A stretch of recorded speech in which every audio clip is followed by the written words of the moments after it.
नितेश राणे वारंवार एक वाक्य उच्चारतात मुस्लिम समुदायाबाबत, तुम्हारे अब्बा के पाकिस्तान चले जाने का, तुम्हारा अब्बा का पाकिस्तान. अरे त्या पाकिस्तानचा बाप आम्हीच आहे. या पाकिस्तानच्या अब्बा आहे ना, आम्ही भारतात राहणारे मुसलमान आहे. हे गोष्ट लक्षात ठेव. त्याच्यामुळं पाकिस्तान आमचा बाप नाही, भारतात राहणारे मुसलमान त्याचे बाप आहे पाकिस्तानचे. आणि एक गोष्ट लक्षात ठेव नितेश राणे, तुमच्या माहितीसाठी सांगतो, आमचे देशातील प्रधानमंत्री नरेंद्र मोदीजी, आमचे देशाचे भारत देशाचे प्रधानमंत्री नरेंद्र मोदीजी इस्रायलला गेलते. इस्रायलच्या वॉरच्या आधी.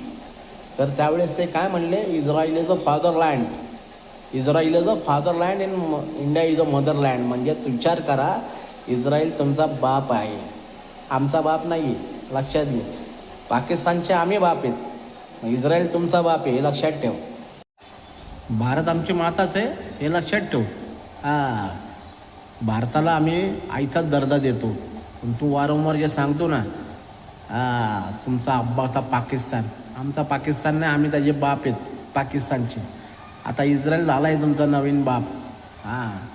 त्याच्यामुळं बोलताना जिभेवर भान ठेवून बोलायचं. इतर समाजाचा आदर करा. माहिती आहे सत्तेचं तुम्ही भागीदार आहे, सत्ता तुमच्या हातामध्ये आहे. त्याच्यामुळं बेफाम वक्तव्य करून प्रसिद्धी मिळवू नका. राणे, आपल्या उंचीप्रमाणे शब्दांचा वापर करा. उगाच काहीतरी बोलून दोन समाजामध्ये जाती हत्या निर्माण करू नका. भारत असण्याचा आम्हाला गर्वच आहे आणि गर्वाने सांगतो आम्ही भारतीय आहोत, हे लक्षात ठेवू. जय हिंद, जय महाराष्ट्र.